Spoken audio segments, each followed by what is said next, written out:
Peace, what's up, everybody? I'm Jon B, and you're watching Media Spotlight UK.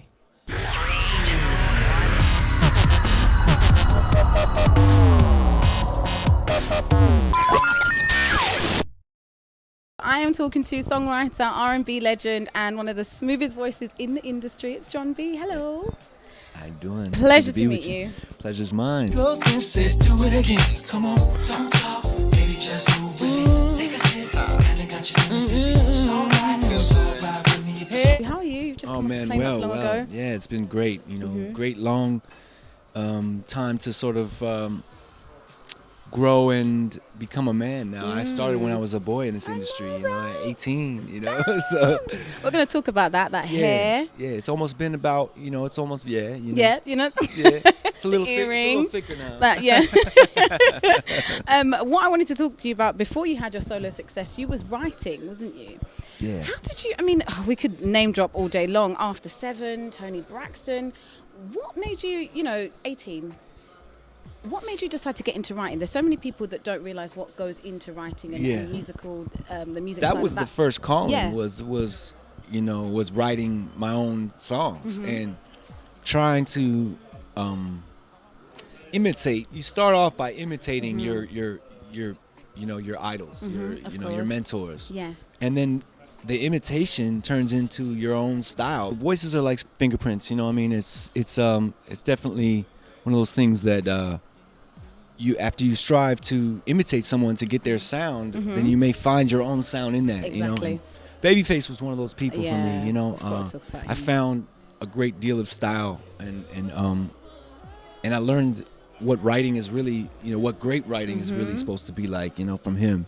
Just kind of watching him do his thing and be a fan, but also getting to build with him in the studio. How amazing. Yeah, in the studio was really cool to watch Madonna record, Take a Bow, and to go watch Boyz II Men record in the end of the road, Oh and my gosh. to You be there lived when already before you were even like yeah, 20. Like, like I was 20 in these sessions, sitting there watching Whitney record with Babyface and Brandy, and we're working on the Waiting to Exhale soundtrack, Oh, what a soundtrack.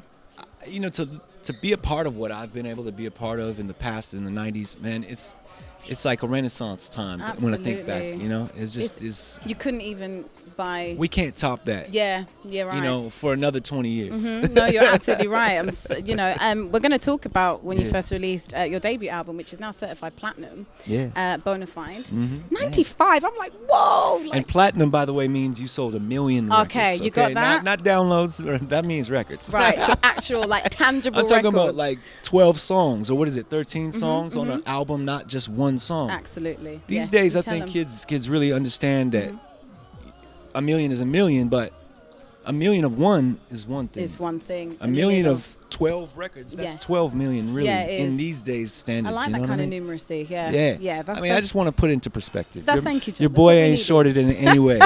I'm we winning. know. Thank you, John. And I want to talk about the Grammy-nominated single with legendary Babyface. Yeah.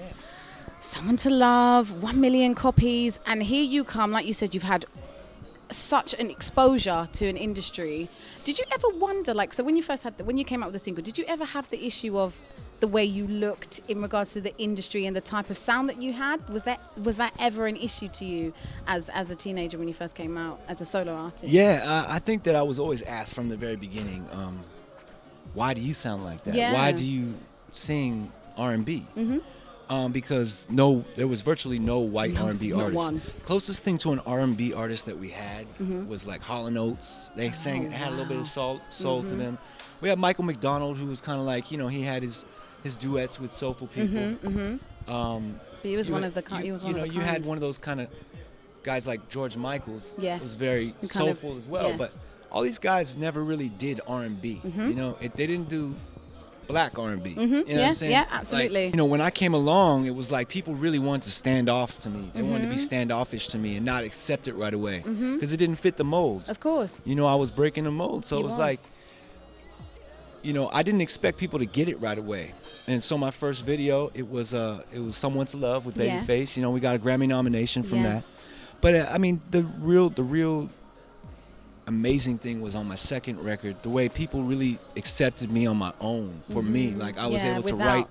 Yeah, without Babyface. Without on the Babyface, sign, you know? exactly. I was writing They Don't Know. I wrote, Oh you know. my gosh, we're going to talk about that in a minute. I Do What You Say, Boo, and that album was like full of singles that I wrote, and later went platinum. Love you, love. Don't listen to what people say.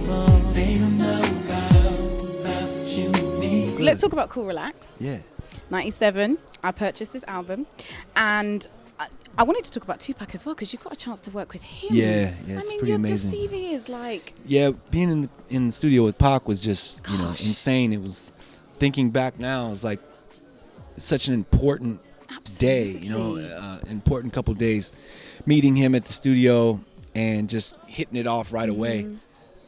These days, artists don't even meet each other at the studio. They don't even get a camaraderie vibe, and you know, it's just all like send it through the computer, you know, and send it back. But you know, we actually were boys. You know, that was my boy, and it's a pleasure for me to talk about it, and also a pain for me to talk about, because my man's not here in the physical to share these experiences with me, and how we've been able to make this song last so long. You know. But definitely one of those things I got to rock at every show. Absolutely. Remember my man. Memory lane. Absolutely. And They Don't Know. What I wanted to talk about was the actual writing of the song, because when you listen to it, it is very true. There's not a lot of songs out there that talk about relationships in regards to speaking outside of your relationship, talking to other women, and talking to other guys about what this person does. And I can't imagine how much that song means to everybody. You know, it really is it relates to a lot of different ages too. Absolutely. Like you can relate to that song when you first start dating, you know, and you can relate to it after you get into a long-term relationship later on in your life.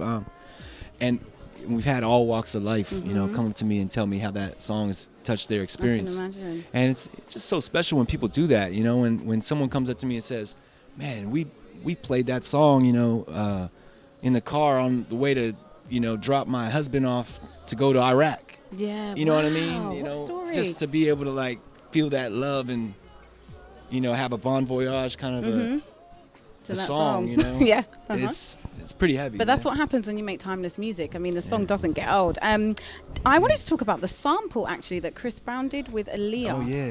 How did you find that? Well, They Don't Know. You know, he sampled They Don't Know. In the chorus. And, you know, put the, you know, well, he didn't sample. He just basically took my chorus and redid it.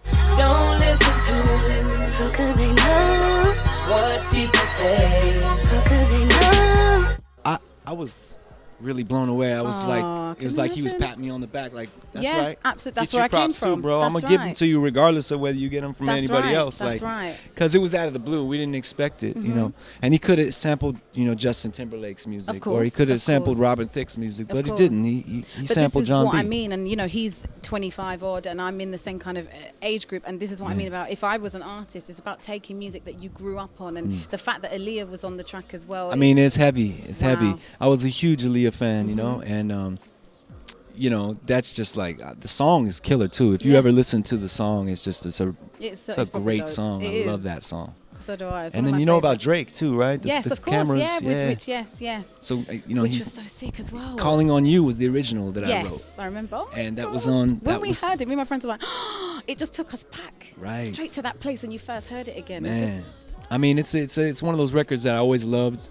I always felt like it was a single-worthy record, and it didn't get released. but it didn't. Well, it was on the album. It was on Stronger Every Day. I think either Stronger Every Day or Pleasures You Like. One of those, either my third or my fourth. But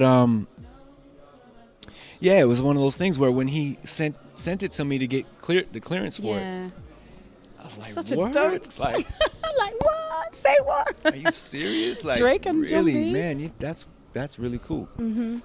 So yeah, it's been something I've been talking about, letting everybody know, because a lot of people don't know that I'm on the record because it doesn't say featuring Jon B. Of course not. Yeah. But I think that my fans, the people who bought Yes. that, you know, that album and that know that song, they'll recognize it. Oh, So, straight away. yeah. Straight away. There's no. And it's not an honor, mi- man. You know? I was about to say, you know, that is a testament to your music anyway. That Yeah, it's really. artists like Drake and Chris Brown. Yeah, are when sampling you. top of the line people are sampling your music Yeah. that came out 15, 16 years ago. It You done says made it. something about it, That's man. We it. aging like wine, like my man Tupac said. Age like fine wine measured in time. Maybe the other brothers loved you, but the pleasure was mine. Are you hearing this? Sample from Tupac, you know. Oh, I'm blown away. Word up.